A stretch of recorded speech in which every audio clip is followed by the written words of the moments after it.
Well, good evening, everybody. My name is Sandy Beach, and I'm an alcoholic. How y'all doing? First of all, I want to thank the committee for inviting Sue and I up here. We've had the best time. Listening to the speakers have been absolutely awesome. And our hostess, June, has gone beyond the call of duty and taken us all over Vancouver, and we've just had the most wonderful time. So I can't thank you all enough. I love being at AA meetings, AA conferences, AA anything to celebrate sobriety, because I think that's what AA really is. It's just one constant celebration of not being out there and being in here, where it's so much better than any of us deserve. And I'm so grateful for it. It was interesting listening to the Chapter 5 Old Virgin, when all that direction was poked at you. And if my recollection is correct, we owe a great debt of gratitude to a psychiatrist named Harry Thibault, who, when he read the manuscript, that Bill circulated that outside the fellowship as well as in. And he made the suggestion that you stop all this, you better, you do this and you do that, and just make it a report of action taken by the members themselves. And the other correction I remember that came back was Bill circulated it to the Committee on Catholic Publications. And they read it and had one exception, and it was back in Bill's story near the end. He said that because of this wonderful spiritual program, he had been catapulted or rocketed to heaven. And they said, we feel that that's our domain to get people to So he changed it to utopia. You know how that is at the end of his story there. I also got thinking how lucky we are that this fellowship is as strong now as it was back in the beginning, and how worried Bill was about growing pains, and how, this is probably as big as the first international conference in Cleveland, and here we have this many people in this room, and how worried they were about all the growing pains that could happen, and that the traditions came along to prevent the disasters. And I don't know why, but if you haven't heard this story, for those of you that are new, I want to just take a moment to tell you this story. Once upon a time, there were 6 guys sitting in a bar, and they were fairly successful guys, businessmen, and they were well known in their community, but they were bad drunks, and they knew they were losing it. They knew that it was coming apart, and yet they met day after day in the bar. You know how we all like to hang around with other troubled drinkers so that we don't feel different. And they got talking one day, and they said, we're going to lose everything if this keeps going. And each one of them said, yeah, but I've tried to stop drinking, and boy, I saw it's impossible. There isn't any way to do it.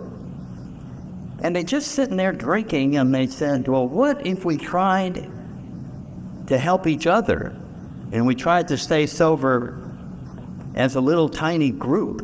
What would you think of that? So one of them stood up and said, well, let me just write down something. He came up with a pledge.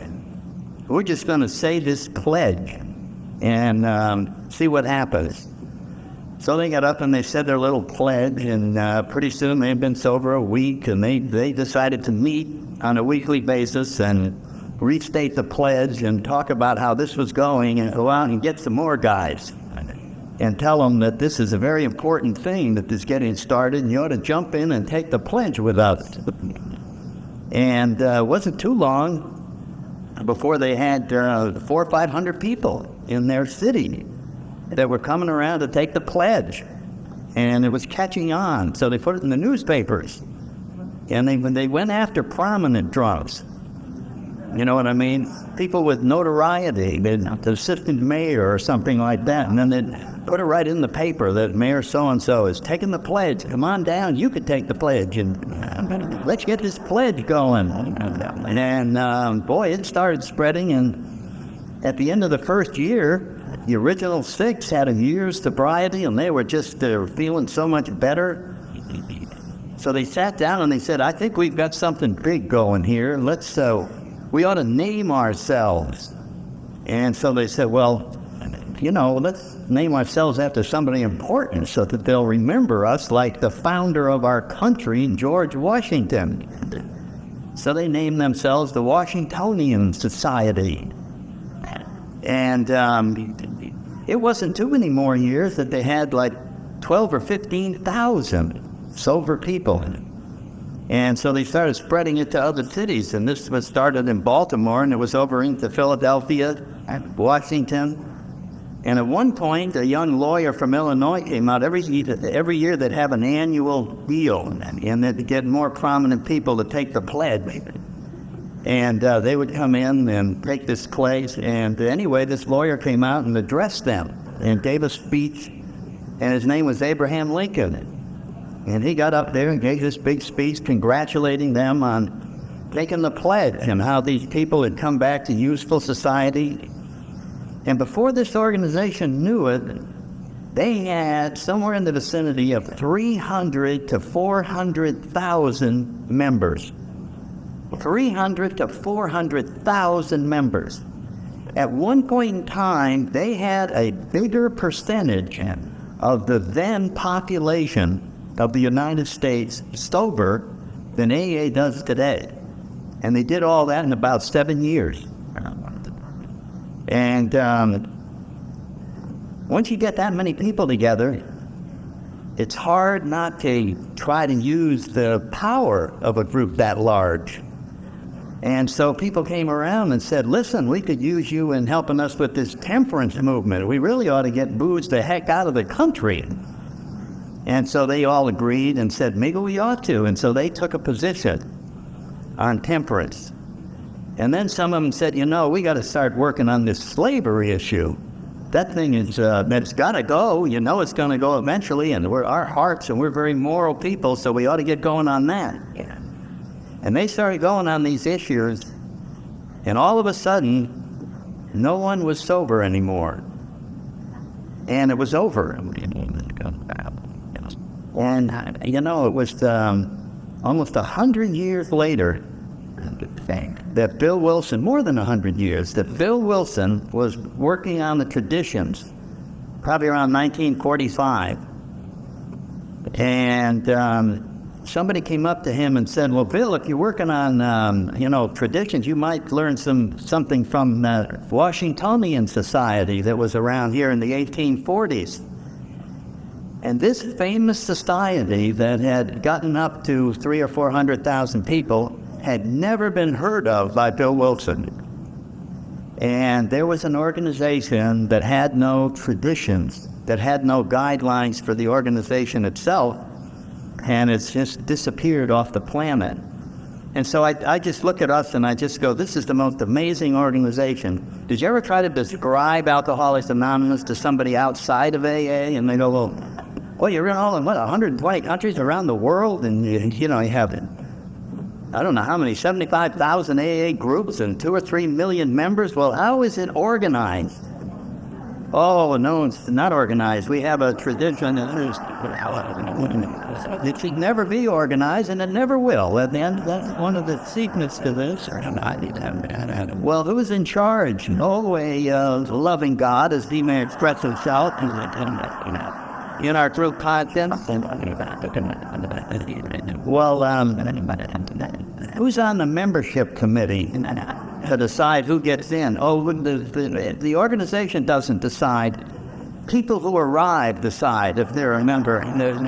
We have no decision on whether they're a member or not. They decide. That's how that's done. And, well, what about financial support? I'm sure you'd like some. No, as a matter of fact, if you wanted to give us money, we would refuse it. We do not want anybody in our organization at all. God, that's just amazing. Well, what is your strongest suit? Or anonymity? That's a strongest suit. Well, how do you spread it around? We do not allow any promotion whatsoever.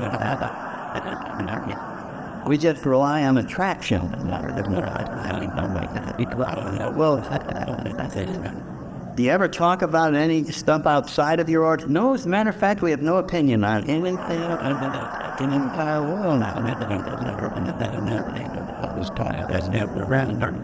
And I was working in Washington, D.C. in the 70s after Senator Hughes had made alcoholism a disease. And that was the beginning of this thing where you could get medical insurance and all that. And it wasn't too many years after that one of the senators on the Health and Human Services Committee thought that alcohol ought to have a warning label like cigarettes. You know what I mean? And so they were trying to they did have some hearings about whether we ought to have warning labels on alcohol. And so they got all kinds of doctors and everything. And then one of the staffs on the committee said, you know who we ought to get? This is the perfect witness.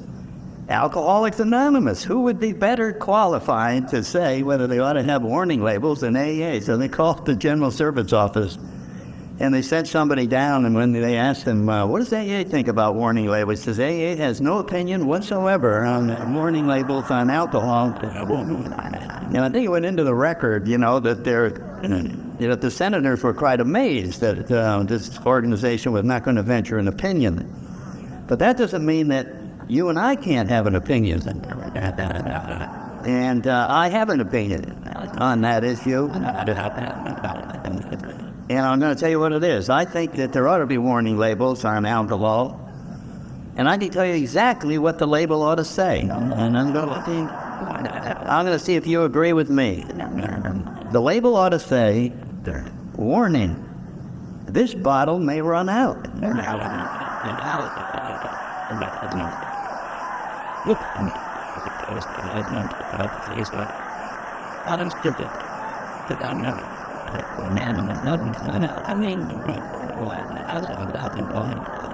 And you ought to consider buying two. Just think how many times it would have saved us. I'm getting back in that car, drunk, trying to get another bottle.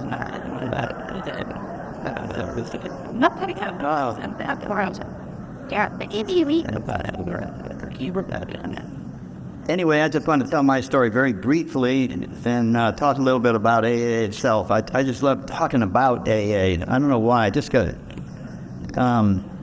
excited when I think about the miracle that the fellowship is.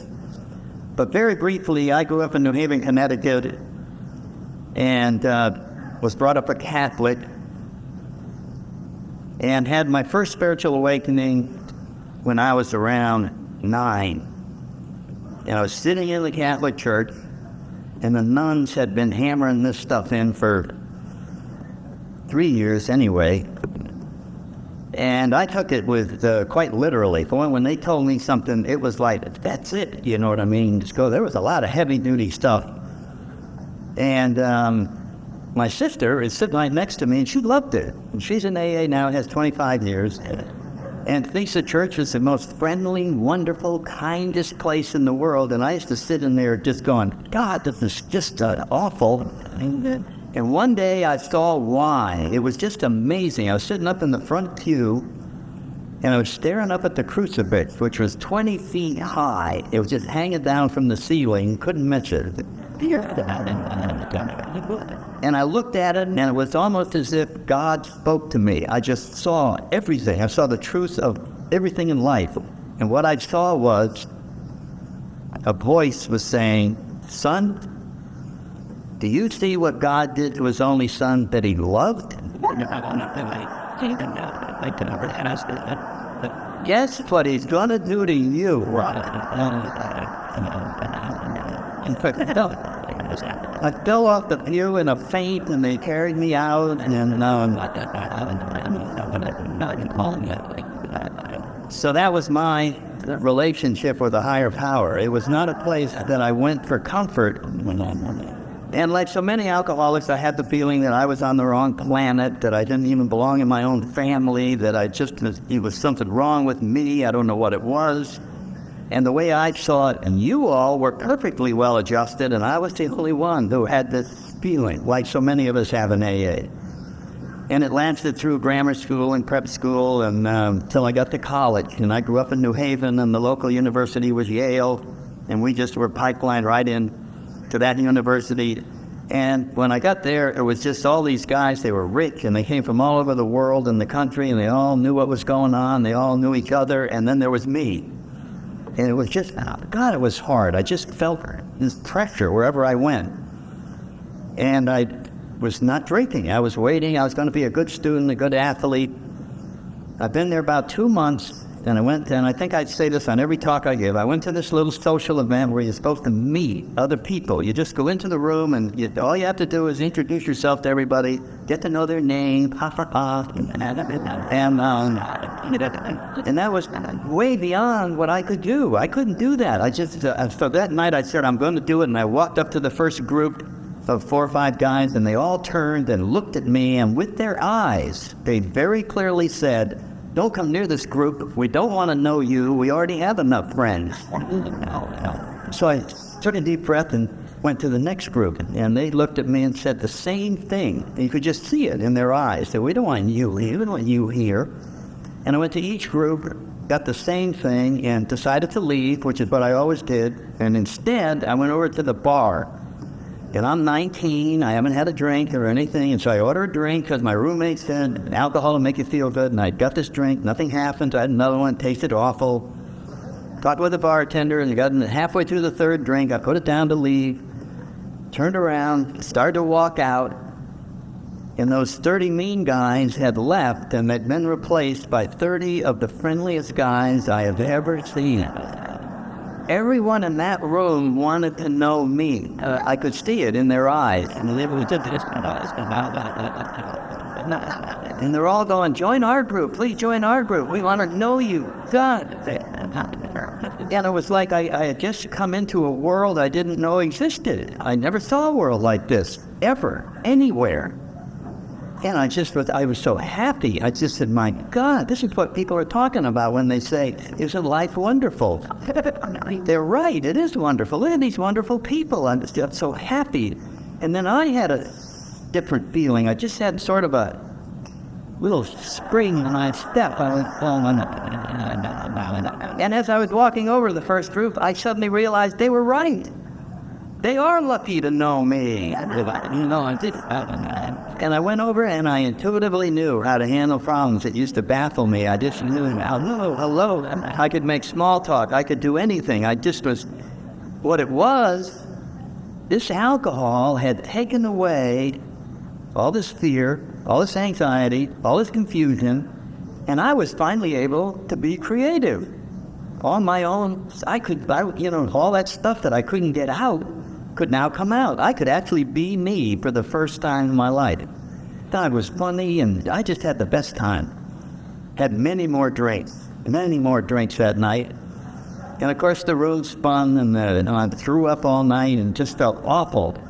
And the next morning I got up, and I don't know if I'd ever felt that bad in my life. I really said, God, this is devastating. It was just dry heaves and all that pounding, and my eyes hurt. They felt like they were bleeding. I wasn't there in this terrible pain. And the thought occurred to me right there, well, are we going to go back drinking again tonight? And you know what I said? I said, you're damn right we are. This pain is a small price to pay for what I got last night. So I made my deal right there. What I got from alcohol was worth anything. If the devil had come along, like in the movie, you know what I mean, House or something like that, and said, well, look, we got to cut a deal before we let you drink anymore. Would you be willing to give up your high grades for booze? Yes. Yep. I'm glad to give that up. How about your athletics? Will you give? Yep. I'll be glad to give that up. Yep. How about your family? Yep. I'll be glad to give up your family. Your health? Yeah, my health. Yep. They're probably going to go all the way down to my soul. And we're like, yeah, I'll take that. So without knowing it, I had made my deal, and I'd only been drinking 12 hours.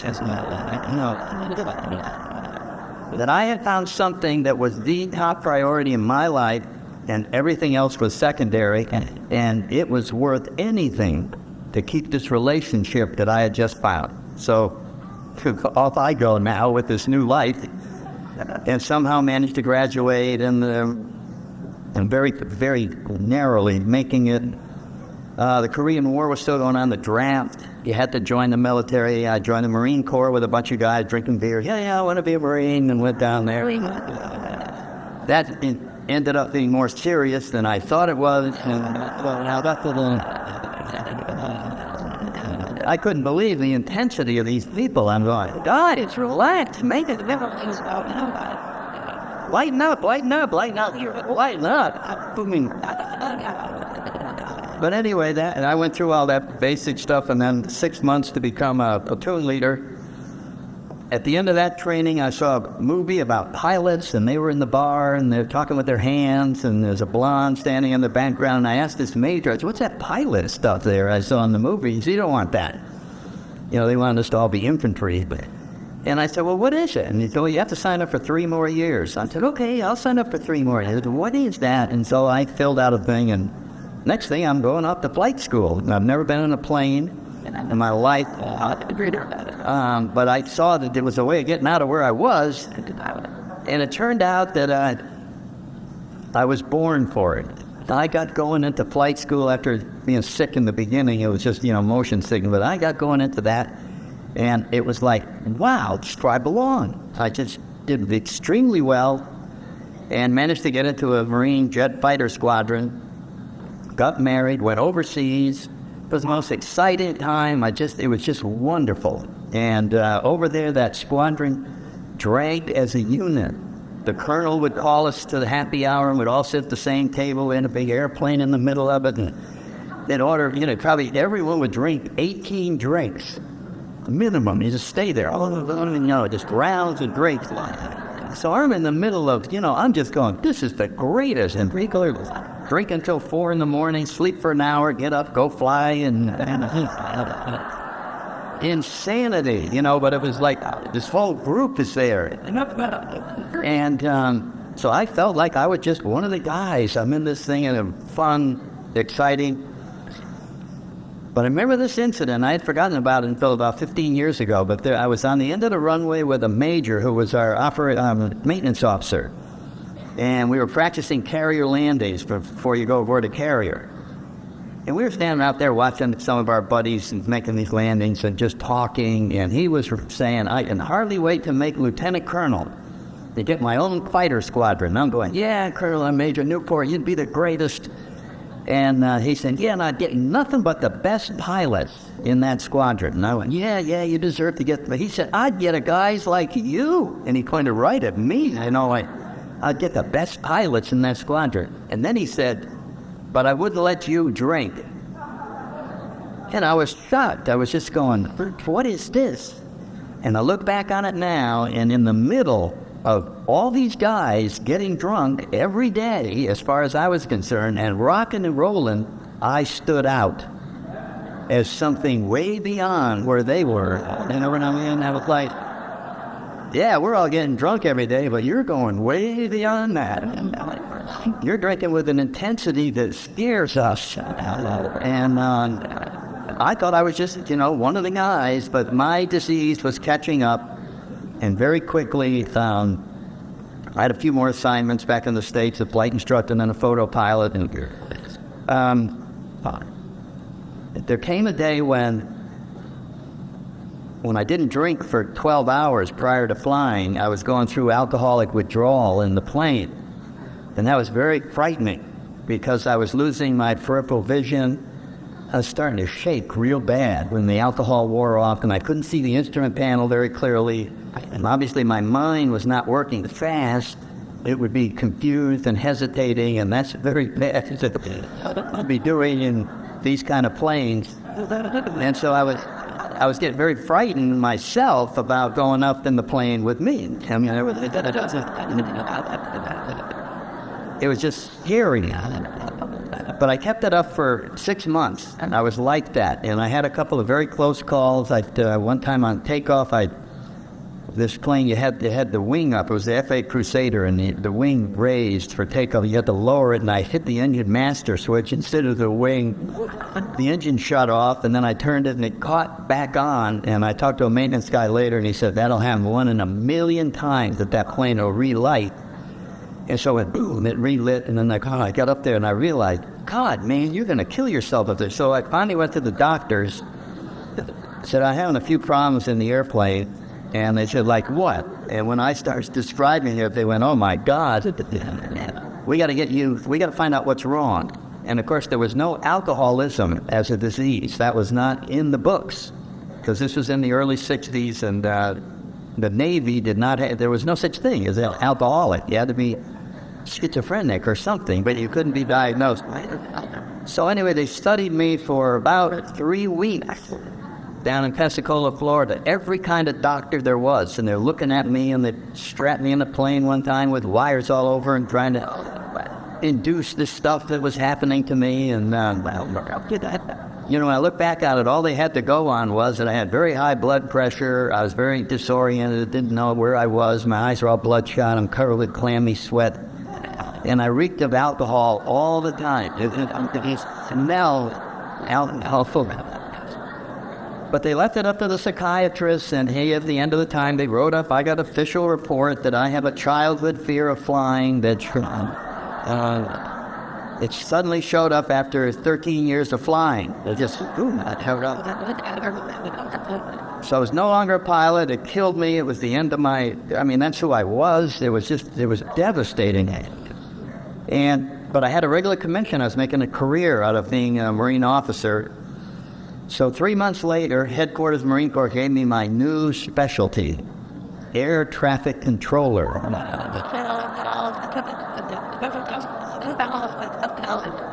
So I went off to air traffic control school, which is a very hard school, and somehow I made it through the school, and now in my last year of drinking, I was overseas in charge of an air traffic control unit in the Marine Air Wing over there. And fortunately, the senior enlisted men in that outfit saw me when I came in, and they just went, oh, Captain, welcome. You know, here's your little tent, and here's the found, here's your little chair, and the coffee cup, and all that. And don't you personally go near the radar. You know, they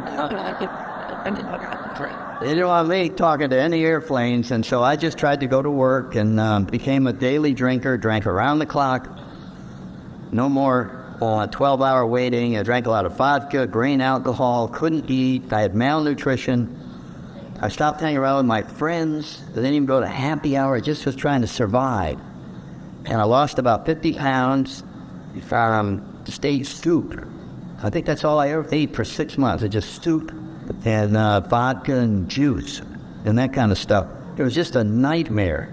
And somehow they packed my bones up and sent me back to the States at the end of the tour to go to a career school in Quantico, Virginia, to become a general. You know, they're just taking me right in like I'm a regular person. And I'm getting right on the edge of freaking out, and right to there. I remember I drove into the Quantico Marine Base one day, and I went up to this school, which is this big complex up on a hill, and it was gone. It was gone. I just looked, and all the buildings were gone. So I went back to the gate, to the military police down there, and I said, hey guys,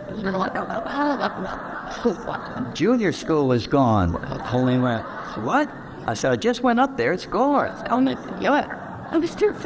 So they got a thing with a red light, and I'm driving. So we drive up, and they go, Captain, and I said, oh, it's bad. I have no idea what they were thinking, but it was gone. So right on the edge, and so a couple of weeks later, boom, you know, the grand mal seizure in the classroom, and you bite the tongue, and in the ambulance, and off to the hospital. And I'm in the hospital for 4 or 5 days. They're trying to figure out, again, there's no alcohol as a disease, alcoholism. What causes seizure in this poor man? He's studying too hard, he's doing all this. And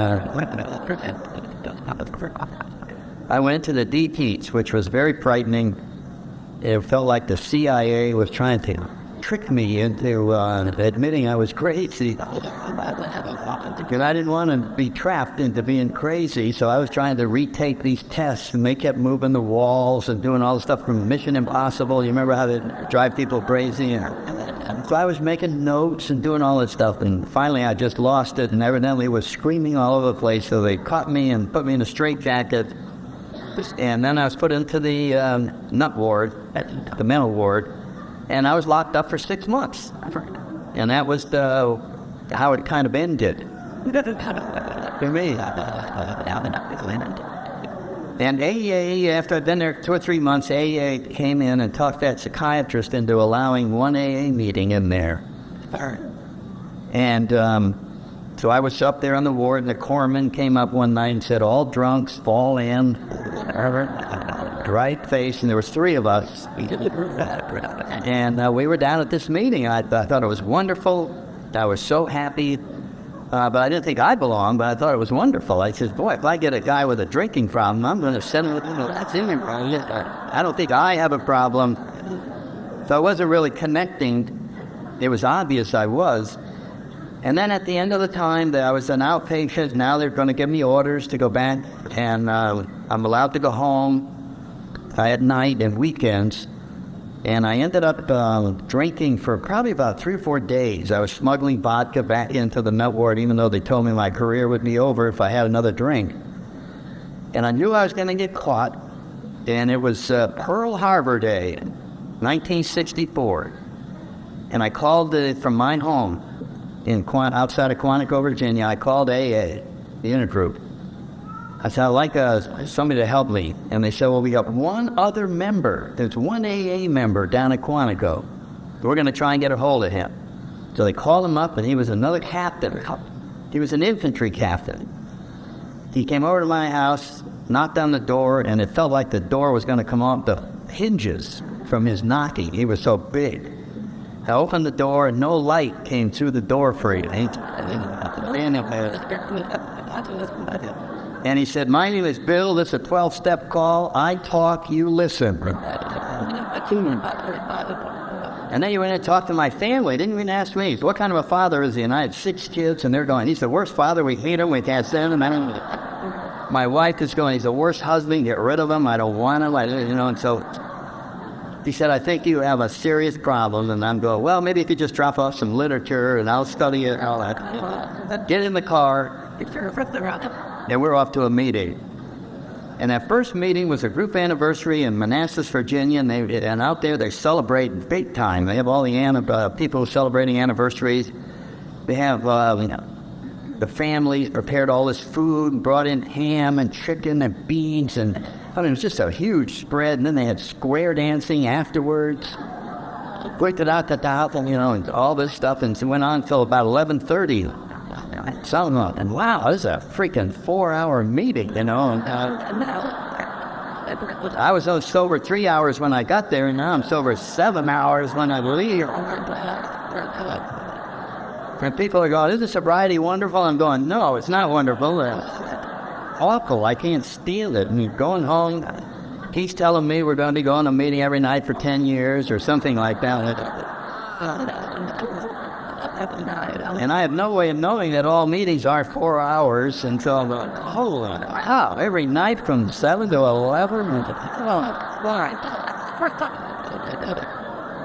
So I decided if I didn't get out of AA that night, I may never get out. And I was right.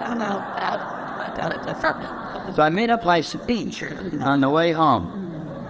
I had 6 kids, so I was going to tell them, tomorrow night's my youngest boy's birthday, the next night's my daughter's birthday, my birthday, my wife's birthday, and our wedding anniversary, so I had about 9 days that I'd be excused. And I was rehearsing this little talk, to get him when I got out of the car. And so I got out of the car, I went around to his side, he rolled the window down, and I started to give him this thing. But when you've been sober about 10 hours, you pick up stuff and it leaves your brain on the way to your mouth. I don't know where it goes, but it never came out. And then I'm like, man, and he said, I was looking at him and pointing, and I was making clicking noises.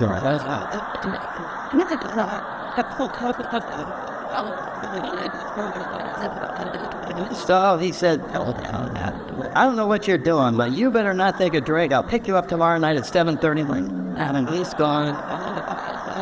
And so I never got to make the speech. And then I never got out of it. So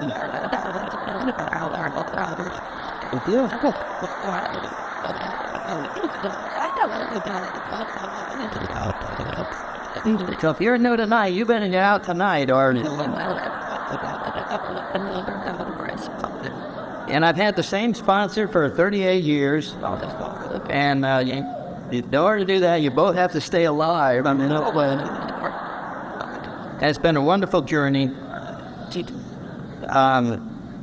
And that's what I want to talk about for the next 15 minutes or so. For those of you that are new, we talk about this being a spiritual program. And the second they start talking about spiritual, when I got to that meeting, I start thinking about that crucifix. And there I went, oh, no, oh, man, bad. But I had some hope. And I had the hope that I got was from the big book. My sponsor had given me this big book. And he said, now I want you to read this, study it. This is, the whole thing that your sponsors give you. This is the most important. And I remember going like this. And I said, I don't see anything in there that really looks important to me. And I think I did go to the steps. I remember he said, everything you wrote. So there was the 12 of them all listed in a pamphlet or something. And I remember going, yeah. And then I went back and I looked. And I said, I don't see a money step anywhere. My problem is money. Money. That's my problem is money. And so what is this? What is this? Inventory. I'll get that when I get some money. I get it. So it made no sense to me to be doing any of this stuff, but I knew that he was going to be asking me, so I tried to get some keywords, and, I took the book and spent the pages. I got one of those magic markers, and I've made some whoa, yay, yes, no. Crazy. Didn't matter where it was, just book, and then let the cigarette burn out on the page. Coffee cup, little stains, coffee stains. So if you had looked at my book, you'd go, man, this guy is really, look at that, he's really into this. In the meantime, I'm trying to figure out where to get some money. But I saw the chapter of the agnostic, and that's what gave me hope. I said, I didn't know it was in it, but a lot of us, I knew it was in it, but I hadn't read it. You're familiar with that, right? You only know. I knew that was the chapter that the agnostics used, while the rest of the people used the steps and all the rest of this stuff. And so when push comes to shove, I was going to be in that chapter. I knew that I would be in there doing whatever it was talking about. And so the funny thing is that I'm getting up here ready to tell you, if you're new, what this spirituality is all about, and guess where it's going to come from? The chapter of the agnostic. Boy, to me, that just nails everything in terms of describing a spiritual program. And I think the beginning of my spirituality was when my sponsor, I don't know how many months I've been around, he said, let's sit down and talk a little bit, Sandy. Okay, all right. He said, listen, do you pray a lot? And I said, no, Bill, I don't pray at all. I'm not into praying, never have been. And I've had this thing with the crucifix, and I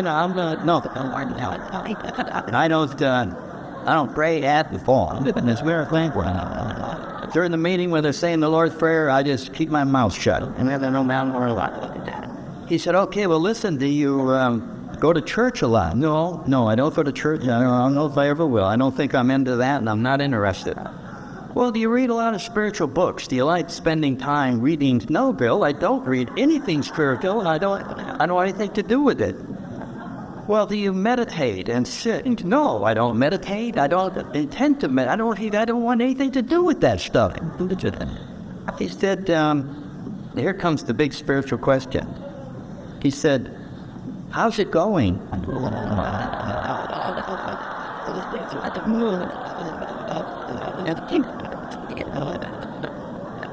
He said, it's going awful. It's going awful. He said, no kidding. So what we have is that no prayer, no meditation, no spiritual reading, none of that produces awful. Now go to the meetings and look at the people in there. What do you see? And well, I see people that are at least faking being happy. And so I had to admit that they had something that I didn't have. And he says, so let me explain your situation. He says, see, this is a spiritual program. It has nothing to do with religion. The religion, they would be telling you who God is, where he was born, what he taught, and all this kind of stuff. And then when we got through, we would say, now, are you convinced by what I showed you so you can believe? But we don't do that. There is no AA God. And there's no such thing. But what we do have is this chapter, the agnostic. And in there it describes your situation.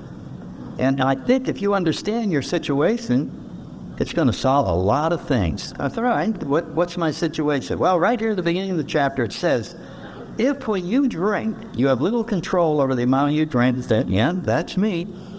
And if when you try and stop, you can't stay stopped, yeah, that's me, then you're probably an alcoholic. And I went, okay, that's it.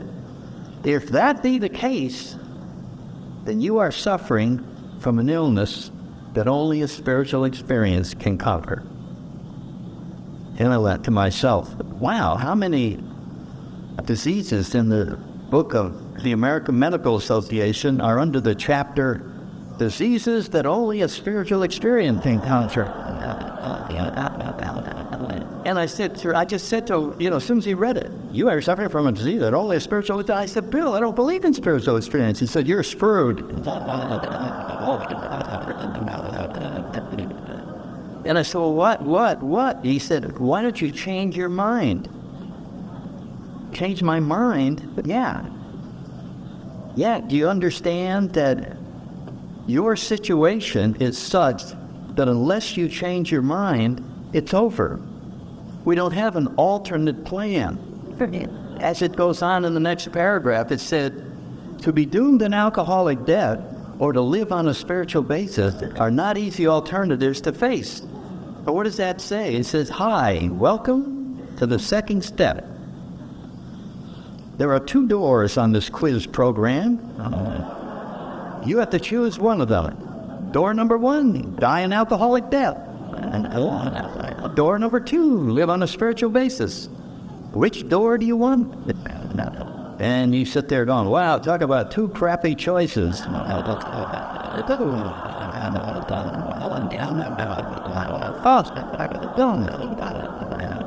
You always feel like calling up your doctor. Doctor, a friend of mine wants to know, how bad is an alcoholic death? Because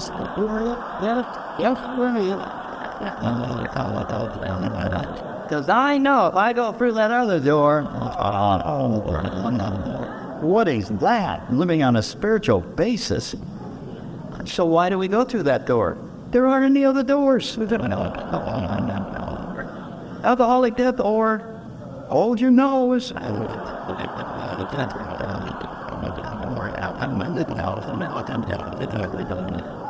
That is a spiritual beginning. When you just suddenly realize that your situation requires going through that door, or it's all over. There was a little kid whose father was a parachute packer and an alcoholic.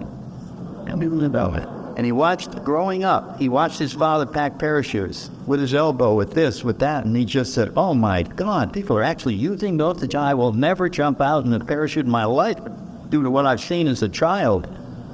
And many years later in the military, he's on a plane whose engines catch on fire, and the master sergeant handing out chutes to everybody saying, guys, we're going to have to get out of here. He said, don't give one to me. I'm not using one of those damn things.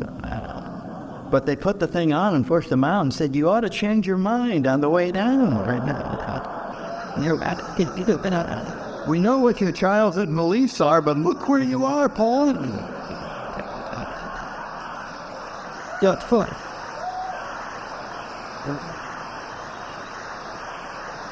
So what do we got? So what does AA do?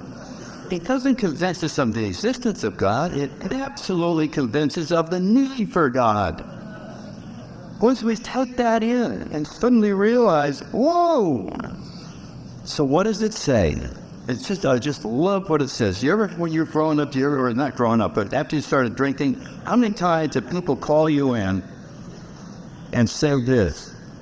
Do you know what your problem is? You know how many times they'd call you in and do that? Do you know what your problem is? And then they just lay it on. And you're lazy, no good, rotten. I mean, I don't know how many times I had some colonel call me in. Do you know what your problem is? Well, I'm going to do that to anybody who is new here tonight. And I'm going to point right at you, and I'm going to say, you don't know what your problem is? Your problem is lack of powers. That's your problem. If you think it's anything else, then you've misdiagnosed it. You've misdiagnosed it. Your entire dilemma was lack of power.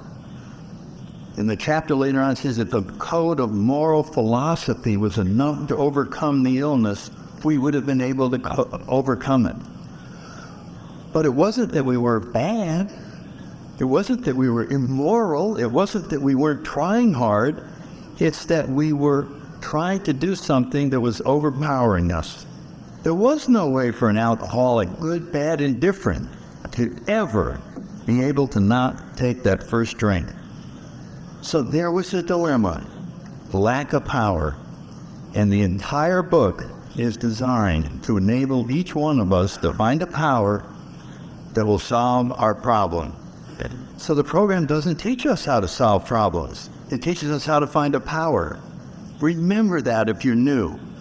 This isn't an education thing where you suddenly get wisdom in how to figure everything out. The secret to this is surrendering. This is how you get spiritual. You take a white flag out and you just wave this. It's just a door.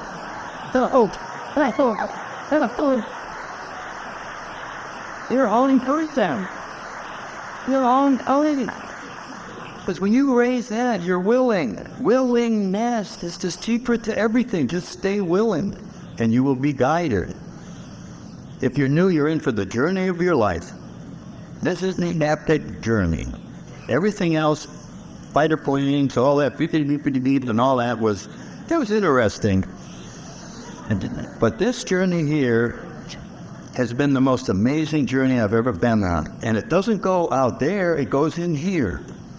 And it goes in order to transfer and transform what I thought was the way everything worked. You see, my mind told me that I needed a lot of things in order to be happy.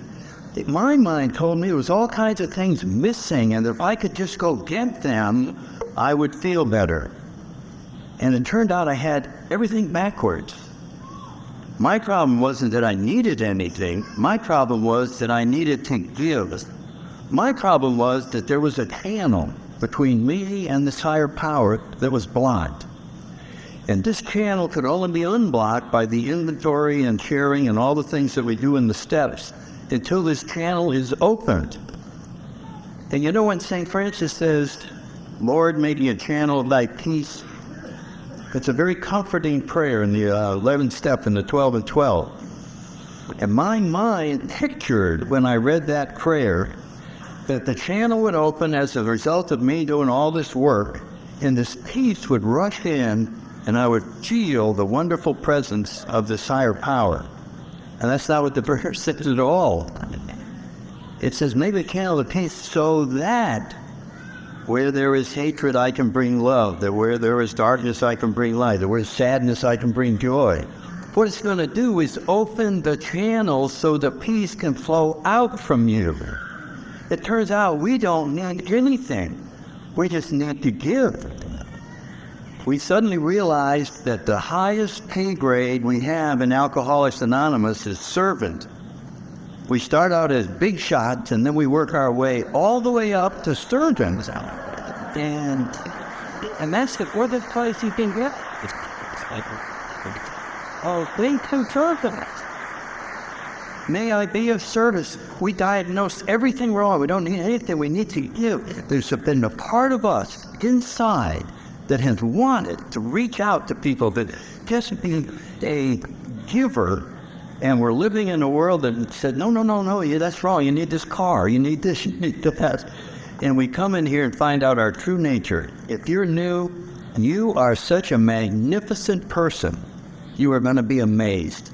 There's going to come a day when you look in the mirror and see just a little glimmer of how magnificent you are. Your contribution to the world is going to be huge, as long as you are a giver, because it turns out we don't need anything. It's all in there. It's just getting the blockage out of the way so that this wonderful energy that transforms the next alcoholic and the next alcoholic can go on and on. So if you're new, keep the white flag up. Just keep that flag going. Grab the hand of the person in front of you, and they're going to take you on a journey you'll be talking about for the rest of your life. Thank you all. God bless you.